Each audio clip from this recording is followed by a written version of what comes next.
First of all, welcome. Appreciate everybody being here this afternoon. Exciting time for everybody. I'd say the organization, players, staff, coaches, the city of Houston. Actually, the first opportunity for you guys to see the new big screen TV. So technological upgrades here in the room. But it's a good opportunity for us here next week to continue to build our team for the 2022 season. Kind of working through a number of different phases, I would say, with the club right now. Off-season program, winding down here with some of our draft meetings, trying to compile as much information as possible, just to really fine-tune it more than anything else, and just make sure that we're prepared and ready to go here for next Thursday. I'd say, first off, just a tip of the cap to the scouting staff. Really, they have put in as much time as anybody this process. I think this is a collective effort. It's a collaborative process. They do an unbelievable job. We ask a lot of them, and they deliver. And they're doing things here over the last, even over the last week or so, just collecting more information, kind of verifying information that we have. But, try to go through everybody here and just acknowledge them and name them. But from Lip, really on the college side, to Lip, Tom Hayden, John Richter, Zeke, Naj, George Panos, Bailey, Blaze, that might be missing a guy or two. George mentioned him, and then Baz on the pro side. Baz, Ronnie, Frank Edgerly, Rohit, Todd Jones.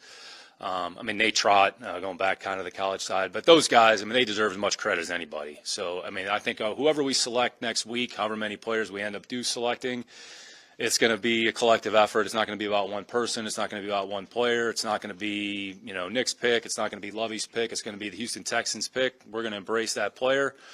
We're going to embrace him in our building, and we're going to try to develop him and grow him and give him the best opportunity to be successful, on the field on Sundays when they have the opportunity to play. So, as far as the off-season program is concerned, I think we've had a really good turnout here the first 2 weeks, kind of a phase one, which it's really limited to mostly work in the weight room. The coaches have had an opportunity to meet with the players, so that's been good just in terms of system implementation, introduce some new terminology, introduce some new players to some of the things that we're doing. Again, the turnout's been outstanding. I think we're close to 80%, 85, 90% of the team, and some of the players that aren't here have a legitimate reason. It's really a personal situation that they might be dealing with. So, it says a lot about the players. It says a lot about the staff that they're excited to be here. They're excited to work and get ready to go. And then next week, we'll have an opportunity to kind of get on the field, with the voluntary mini camp, which I would say that'll be more of an individual kind of skill instruction. Not going to do anything, I would say, that puts the players in a position where they may be, at risk. So, but it'll be a good opportunity to get on the field. Be a lot of communication, a lot of individual work. So kind of simulation, maybe almost like phase two more than anything else. So, but that'll be Tuesday, Wednesday, Thursday. And then we'll kind of transition Thursday night into the draft and kind of get rolling Thursday, Friday, Saturday, and hopefully have a good productive weekend and get ready to go for the following week. So try to give everybody a chance to ask a question here as we go. Start with Mark, try to answer some questions here, and we'll kind of get moving. When you go into things like this, just kind of a general question, what are your priorities? Yeah, no, it's a good question. I think the most important thing is just try to continue to build the team. That's the most important thing, and not get too caught up in, I would say, short term, where a player's picked, who the player is. The most important thing for any new player that comes in our building, rookie, veteran, second-year player, is work hard, be a good teammate, be selfless, put the team first, and just try to make progress and just try to develop your individual skill set more importantly than anything else, okay? And then the opportunities are going to come once we get on the field, and the best people are going to play. I think this time of year honestly, it's like silly season. There's so much misinformation that's out there from – who we've brought in for visits, what pro days I've been to, what players we've worked out that we haven't worked out. So you try to put that all aside and just focus on, the draft really is a mechanism to get the players in the building. So how do you do that? Look, they got to get picked in certain rounds. Certain players are going to get picked in certain rounds. But it doesn't guarantee that they're going to have, I would say, long-term success. So once you get them in the building all right, they're ours. Okay, everything that comes along with that player is ours, and their responsibility is to just try to take it one day at a time, just put one foot in front of the other, and just try to make incremental improvement and progress. And don't worry about what your role is. Am I going to start? How much am I going to be on the field? Who's playing around me? Am I going to play in front of this guy? Like, that's not the type of program and mindset we want the players to have. I think Kirksey made a comment, last week or whenever it was, that just talked about our team and our program and some of the things that are important. And I completely agree with what Christian said. So I think a player that comes in here, especially a rookie, if I'm a rookie, I'm going to listen to what he has to say and watch his example, and it's about action more than words. So the expectation is the same for the player that we draft in the first round to the player that we draft in the seventh round to the player that we sign after the draft. It doesn't change. I think the external expectations might be a little bit different, but that's okay. I mean, that's what you guys have a platform. You can have fun with that, but that's not our job. It's not our responsibility. Our job is to develop the players in totality as much as we can, understanding certain players are going to maybe take a little bit more time than others. Other players might assimilate quicker. I mean, that's just the process that they're going to have to go through. So I think the attributes that we look for in players are no different than, drafted players to veteran players to players that have been in other programs. Once they get here, what can I do to be the best Houston Texan? What can I do to be the best teammate? That's where the focus needs to be. And what can I do to improve my individual skills as a player so that when I go onto the field, I'm physically and mentally prepared for the rigors of what I'm going to face?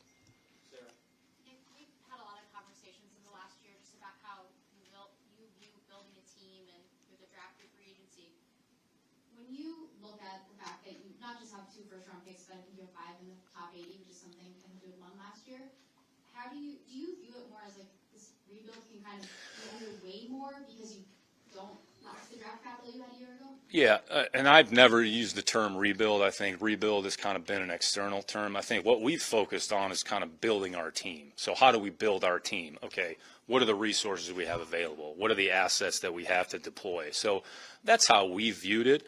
I would say just in terms of the player acquisition process, where we are as we sit here today, I think, like you said, it's however many, 5 in the first 80, and then we have another 2 in the fourth round, so call it 7 in the top 108. That's assuming nothing changes, which I wouldn't hold my breath on that. So, but it's no different. It's try to get good players that are good people that understand we're building a program and we're building the 2022 team. That's really where the focus is. So it's short term, but also understanding, and I would say one of the things that's probably unique, Sarah, to this year's draft, there's some players that injuries are going to factor into the evaluation, right, wrong, or indifferent, but that could affect some players to some degree. So having an idea of, okay, maybe there's a player that's not going to play this year. Are you okay with that? Are you comfortable with that? You might be. And, okay, what's the draft capital that you have to allocate to that particular player? So you're worried about this year, but part of my job is to worry about the long-term, position of the franchise and just try to put ourselves in the best position possible. So whether it's draft resources, draft capital, salary cap situation, which we're in a much better position, I'd say, than not today than we were a year ago. I mean, I think we're second or third, depending on what you factor in the Denzel Ward extension with Cleveland. But, we're at the top of the league. So we have some flexibility, both from a salary cap standpoint and from a draft capital standpoint. The most important thing is making good decisions with those resources. You make bad decisions, you could have 500 draft picks, but if you don't use those picks appropriately, then, then it's not going to work. Nick, you mentioned the amount of draft picks up there, up in the 108.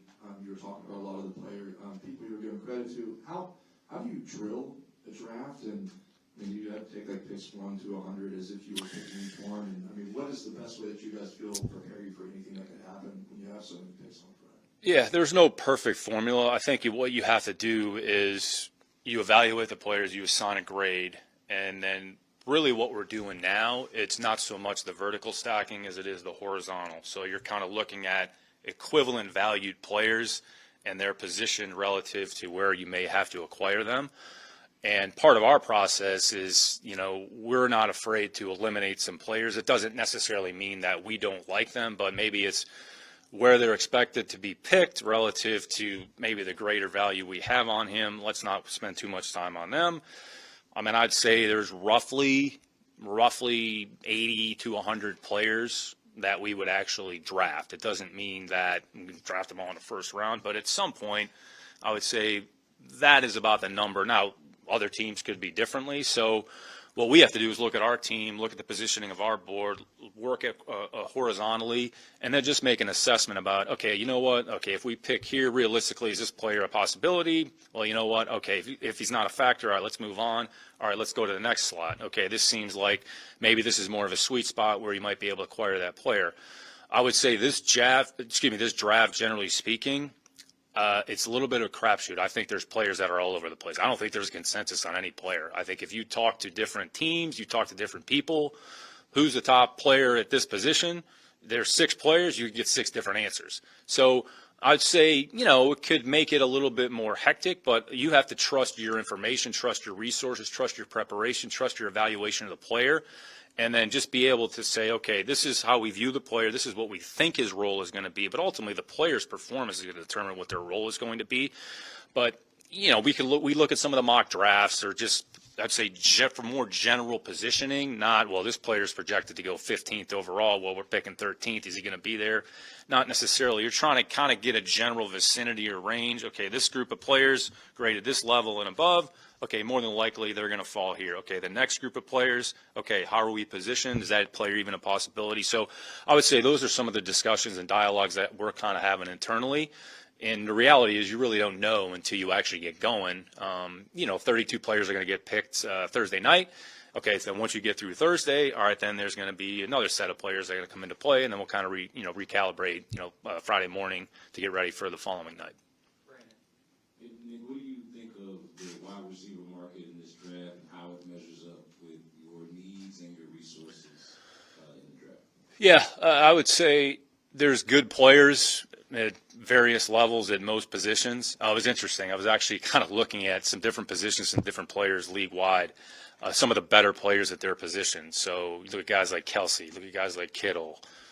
One guy was a 3rd-round pick. Another guy was a 5th-round pick. Austin Eckler, one of the better backs, let's say, in the league, wasn't drafted. Marcus Colston, this is going back, not to outdate myself, but New Orleans, all-time lead receiver, he wasn't drafted. Everybody wants to talk about Brady, but forget about Brady for a minute. So Joe Tooney was, 3rd-round pick. So I would say the reality, Stephon Diggs, there's another guy's a 5th-round pick. So I think our job is to understand the depth of the draft, top to bottom. Some positions, just by supply and demand, are going to have more players in those positions. So it doesn't mean that they're not good players. It just means certain positions, receiver, maybe they have more players. But just because there's more players doesn't necessarily mean that they're all created equal. So, okay, that player, that position versus another position, okay, well, maybe if we pick this player here, but there's, the supply at this position a little bit less, okay, so maybe more inclined to take this position now, or vice versa. So I would say you try not to pigeonhole yourselves. I think it's just most important, as much depth and understanding of the entire draft in each position as possible, even on down to the players that you don't think are going to get drafted. Say we spend as much time on that group probably as anything, including the top of the draft. So I would say you have to be careful about what your quote-unquote needs are, or what your people perceive your needs to be, and then just picking players based on your need. Pick good football players that you think are going to enhance your overall team and give yourself the opportunity to put together, a sustainable team over the course of however many years. When you look at the draft and some of the positions that some might consider strong better than others, when you expect maybe some clusters of there'll be like a run on a position, how much does that factor into saying, well, we could do it now, or if that's a position we like, and we like a lot of these guys, and we think they're similarly graded, we can wait and patience to be on your side?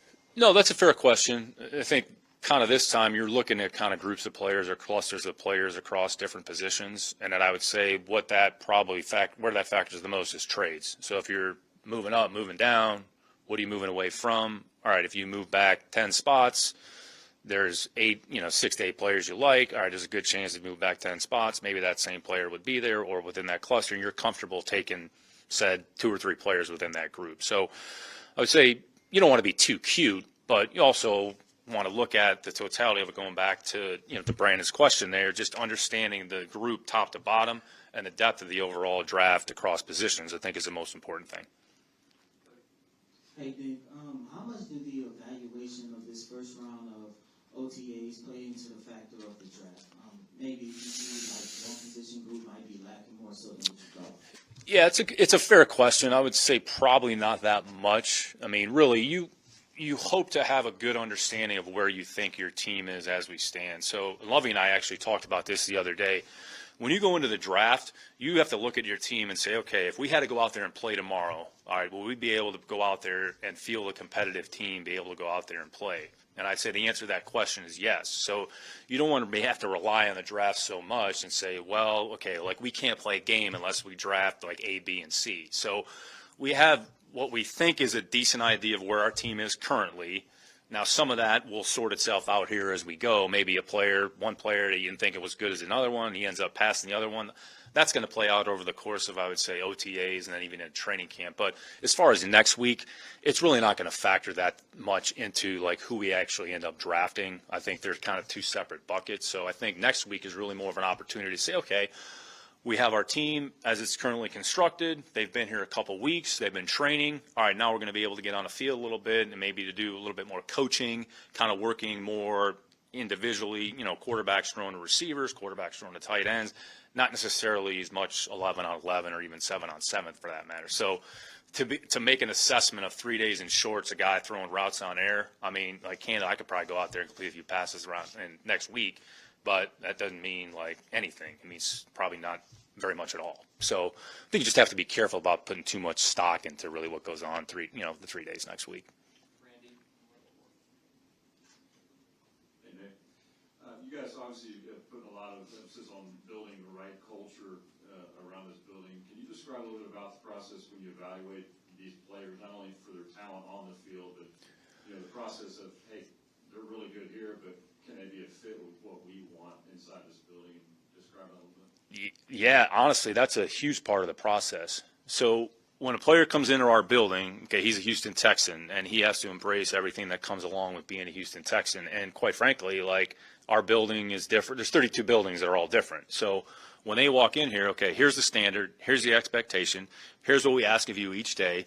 And there's going to be a learning process that they have to go through. And what we try to do is be as comprehensive as possible in as many areas as possible. It's playing, it's coaching, it's interpersonal development, it's strength development, it's nutrition development, or overall education and understanding.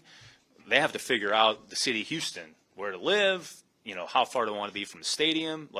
So those are some of the things that you really don't spend too much time talking about, but they're important. And then when you're in the meeting room, okay, if I'm a linebacker and I walk in the meeting room and I'm in there with Kirko, I'm in there with KG, I'm in there with Neville, okay, like those players are, I would say, pretty important people. They're good people, they're solid people, they're hardworking, they're smart.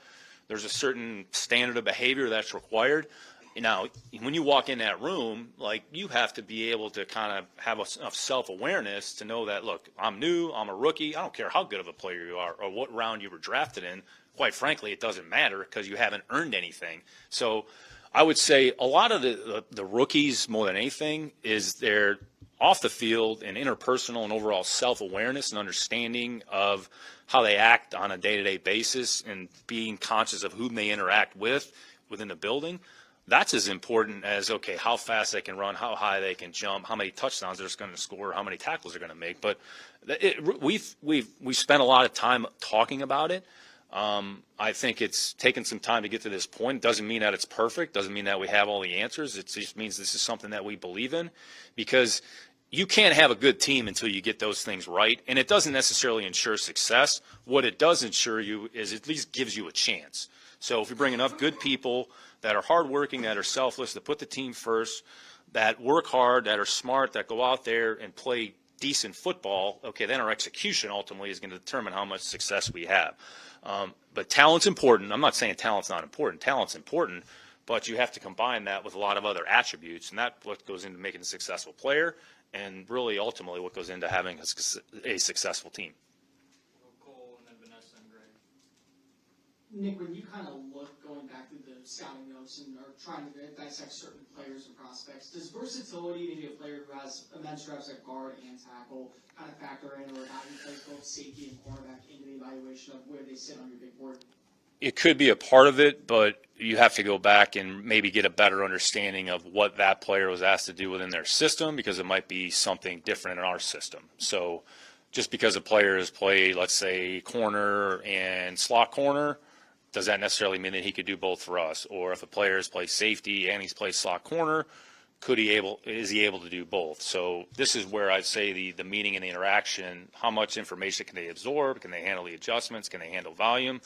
Some players can go from the perimeter to inside of the offensive line. Some people can't. So some of that is a feel, and a lot of it is just how much can the player handle, how much can he absorb, and can he actually perform the job that you're asking him to do? Like you could say, well, this guy, we're going to move, we think he's got tackle guard flex, but you might find out, you know what, he's really not good inside. We got to just keep him at tackle, and he's a tackle only. That's okay. All right, then it means we have to supplement the rest of that group with maybe somebody else. So you can look at it. There's a handful of examples of some players, which is kind of interesting. In game, they go from one position to the next. They go from right guard to right tackle, or they go from left guard to left tackle, which, that doesn't happen a lot, but when you see it, you kind of make note of it and go, okay, well, maybe that's something that we should investigate further. But then the player, maybe he says, you know what, I'm more comfortable here. We sort of care what the players think, but we don't care. But, you want to keep that in mind. So it's a part of the evaluation, but you don't want to get too caught up in it and just automatically okay, he did this in this system, let's drop him into our system, and we think he'll be able to do the same thing. It doesn't always necessarily work that way. What are some of the intangibles that you look for when you're meeting with these guys, and what are some of the personality traits that are important? Yeah, good question. I would say, I'll give you an example. So when somebody talks about leadership, okay, so what does leadership mean? Okay, all right, give me an example or give us an example of how you implement or institute leadership. I think sometimes you find that players can actually articulate that, like what it means. Some players that really don't have a tangible example. So it says, okay, like maybe his overall awareness of like what leadership is, like that answer, it's not like a lot of insight, but it kind of gives you some direction. All right, maybe he's not as smart or have as much as maybe he thought he did. So you don't eliminate a player. I think you have to just be careful and this is where, going back to the combine, 15 minutes, have a conversation with a guy, walks out of the room and say, oh, you know what? He's not a Houston Texan. You can't do that, all right? You have to spend more time, which I would say when we bring the players in here for a visit, it's pretty comprehensive. It's not just, okay, walk in, let's go have a steak, and then come back and shake his hands and tell him, like, hey, what, if you're there at 13, we're going to draft you. Like, we're not doing that. What we're going to do is, okay, you're going to meet, position coach. You're going to meet the coordinator. We're going to give you an install, okay? We're going to see if you can retain that information, okay? We're going to talk to you about maybe an experience that you had on your team or maybe an example of adversity and see if they can articulate some thoughts. Okay, what's their overall understanding, overall awareness? All right, and say, you know what, maybe there's some things, maybe some risk factors. It doesn't necessarily eliminate the player, but you just have to understand when he walks in the building, okay, maybe he's not as far along in this area as we thought. Like, say, those are some of the things that I think are most beneficial of the in-house visits. And then we give them an opportunity to spend time with our strength staff, and they give them an opportunity to spend time with lad and nutrition and talk about nutrition. Some of these guys have no idea like how important what you put in your body affects your performance on the field.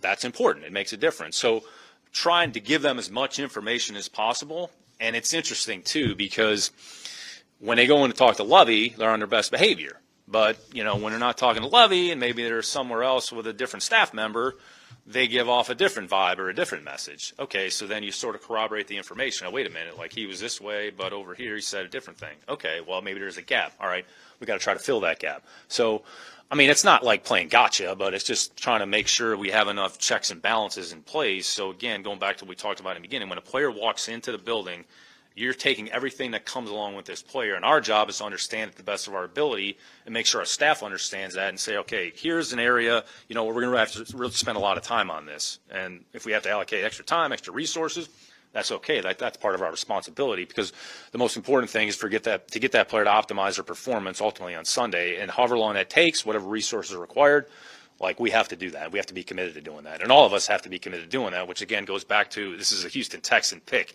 It's not somebody's individual pick. It's our pick. It's our player. We got to embrace them and then give them an opportunity to grow and develop.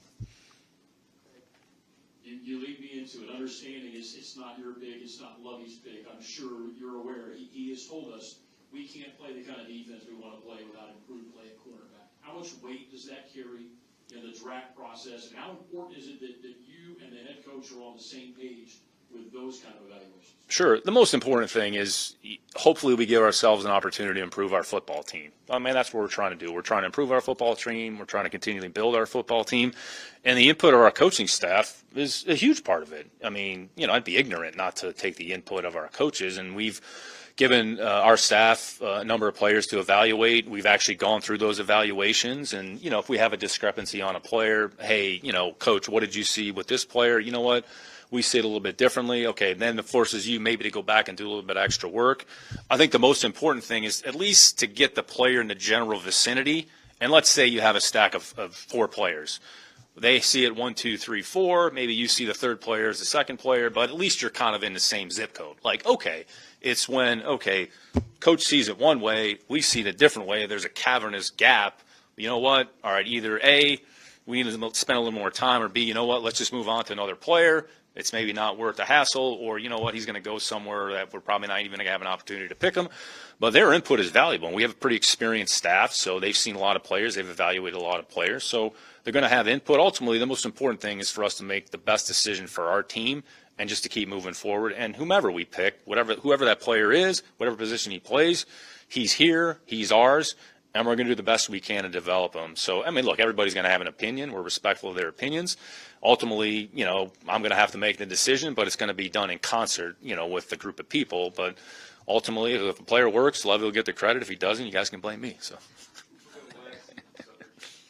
Nick, you mentioned on a couple of occasions, including today, don't be so sure that the picks we have today are the picks we're going to use then. And even with a small allotment last year, you were more than willing to move around in the draft, which I assume you'll be willing to do again. How is your philosophy on that? Would you call yourself aggressive when it comes to, we spotted something we want, we know we can go get it, we have the assets to do it, here we go? Flexible, open-minded, adaptable. I would say those are probably some adjectives that, I would use to describe that process. So let's say the reality is probably very few teams are going to want to come up to 3. I mean, just being honest. So, and that's okay. So probably pick at 3. And then 13, could we go up? Could we go down? Talk to kind of, I would say over the next week or so, you're going to talk to different teams, just more about positioning, about what's their philosophy, what's their willingness to kind of move. Some teams are just set, like, we're not moving, we're going to pick. Some teams only want to move down. Some teams say, you know what, no, we haven't really thought about that, but okay, maybe we consider moving up. So I think it's important just to be open-minded and more and be flexible. And this goes back to kind of what we talked about at the beginning. The better you understand the players and the better you understand the positioning of the board, it just gives you more, opportunity to make good decisions. And if you feel like it makes sense to move either one direction or the other, again, maybe you have a cluster of players. There's 6 players. You'd like to get 2 of them. Okay, well, maybe you have to move one way or another in order to ensure you get one of those players. So if that's the best thing for our team, then we'll have that discussion or dialogue. I think Lovey's been pretty open-minded. We've had some discussions about that. Hey, coach, you know what? Just be prepared either way. What are your thoughts? How do you feel? And, he's been great about that. So, look, we want to be responsible. We're not going to do anything haphazardly. But, just being able to pivot and kind of move and just being able to adjust. The first round, you probably have a little bit more time. You have 10 minutes to pick. But, once you get going to second round, it's 7 minutes, and you get into 5 minutes. Things happen pretty quickly. So you just want to make sure you're prepared. Make a good decision. Once you make a decision, you live with the decision, and you move on. You talked earlier about how much goes into preparing for a draft. You talked about the guys who help you out. How do you all begin to assess the players who go undrafted, and how quickly can you get them in here signed? Because just as much as you all are looking at, other clubs looking as well to get those guys who went undrafted. Great question. You really want to try to maybe establish a little bit of a relationship or rapport with a player, so that the first time that you reach to that player isn't, after the draft or on Saturday. But look, the reality is there's only so many players that are going to get drafted, 200 and however many slots there are. There's more players than that in the draft. So there's a number of players that aren't going to get drafted, and there's going to end up being some pretty good players for whatever reason aren't drafted. And I think you saw a pretty good example here in free agency this year. So you're talking about like one of the highest paid corners in free agency this year was a player that wasn't drafted. How the hell does that happen? Again, it goes back to this process. There's no exact science. But being able to kind of say, all right, you know what? More likely than not, this player's not going to get drafted. So you try to earmark maybe the 5 or 6 players now. If half of them get drafted, okay, then you can go to maybe the last 3 and say, all right, you know what? And based on your roster, because what those players do, what their agents do, they look at the team and say, all right, where does he have the best opportunity, like realistically? And I would say just philosophically, like we don't really care where they come from. So if the undrafted player is better than the third-round pick, so be it. I mean, obviously something happened with the third-round pick that didn't work, but if that player is better than the other player, that's the way it goes. So you can't be afraid of that. I mean, that's just, again, Austin Eckler is one of the best backs in the league. He basically displaced Melvin Gordon, essentially, who's a pretty good player, but Eckler's a good player, and he wasn't drafted, but, like, he's been, I would say, one of the better multi-purpose backs in the league. How does that happen? I mean, I don't know. Maybe somebody smarter than me knows that answer, but I certainly don't have one. We'll close with Brooks, Brandon, and Harry.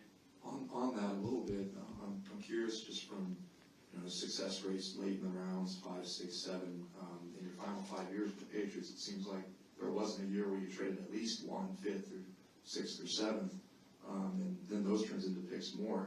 Is that more because you're seeing that, okay, that pick is more valuable as a trade piece, or maybe there's some more there, or I mean, how do you view that? Yeah, it's a good question, Brooks. It's really more about positioning, and it's about supply and demand relative to maybe players you have draftable grades on. So it doesn't mean you're right or wrong, but let's say you're working through the process. Right now we have 3 6 and 1 7th, let's just say, right? And you're looking up there and you're looking at a group of players who you don't really have a draftable grade. So maybe there's a few. So, okay, if you think the player, like if you have some conviction about a player that you feel like he's going to make our team, he's going to have a role in the kicking game, all right, instead of waiting, maybe we take a couple picks, package them, and move them up a little bit just to kind of get that player on a roster.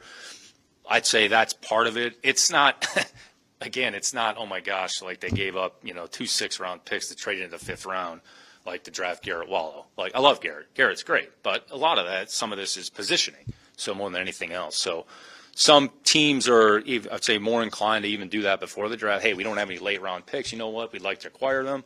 Okay, maybe we package a few of ours, ship them to somebody else, and then position ourselves maybe in a different spot. So this goes back to what we were talking about. I think I'm a pretty flexible, kind of open-minded individual, and just try to be, open-minded. And it really is player-specific, grade-specific, draftable grades, and whether or not you think the player may actually have a realistic shot to make your team. If not, that's okay too. Then you're drafting a player to cut him, to put him on a practice squad, but that's okay too. Sometimes you want to just get a player in a building, so at least you have them here. So there's no right or wrong answer. I think one of the things that you've probably noticed over the last maybe few years, there's more late round picks that have maybe stuck on rosters than previously. I mean, I'm sure somebody ran in percentages, which I know there's a lot of analytics people out there, there probably would show some merit to that. I mean, some position maybe more than others, but it just seems like that's something that's happening over the last few years. You mentioned earlier about not getting too caught up in your perceived needs when you're drafting, but then also talked about collaborating with the coaches on y'all's evaluations of players. So I'm curious if you and Lovey or your staff and Lovey and the coaching staff, however way it works, kind of discuss Titus Howard's role on the team going forward, and if whether your projection of him as a player going forward factors into some of your draft evaluations and decisions. Yeah, it's a really good question. You try to kind of separate some of that. So, because really your composition of your team, once you have your team, then look at your players and say, all right, how do we best utilize the player's skill set and his overall, playing ability. So it doesn't necessarily factor in. I think ultimately we're going to do what we feel is best for our team. So whether it's one position over the other, I mean, again, certain players, they feel more comfortable in other spots. Some players are basically, coach, play me wherever the hell you want. Like, I'll do whatever the team needs me to do. Like, that's a great attitude. That's a great mindset. So let's get the best people on the field. Yes, utilize them accordingly, and try not to pigeonhole yourself. Well, we need to do this so we can do that. Well, you have to be careful about doing that. So good players, good people, going to be good teammates, and we think they're going to have a future here. Like, that's the most important thing. Nick, when you look at the mock drafts, or if you do you guys do sort of your own things sometimes, whether it's for fun or just as an exercise, where you say, okay, we think this team might do this, let's go through some scenarios just so you kind of had a little bit of trial run, or is that the same in business? Yeah, try not to play like too many fantasy draft trades. That's for you guys to do. So I think what you do, kind of what I do is just you look at the teams around you and try to get an idea, okay, if you're going to move back 6 spots, all right, what's the cost associated with that? Or if we're going to move up 4 spots, okay, what are you giving up in return? I think those are things you just kind of do kind of on your own, just to kind of have an overall awareness and understanding, so that like the first time you're talking about a trade up or down isn't like you're sitting there on a clock with 7 minutes and said team calls and said, yeah, we're interested in pick 37. Okay, here's what it's going to take. And you're scrambling around going, wait a minute, I haven't really thought about that. So try to do some of that now, but you really can't get too caught up in it because there's so much that can happen. And I'd say trades are really player driven anyways. So a lot of it's going to be based on, you know, what you're looking at, what teams are looking at, and ultimately like the decision that they make is going to be what, you know, they think is the best for them.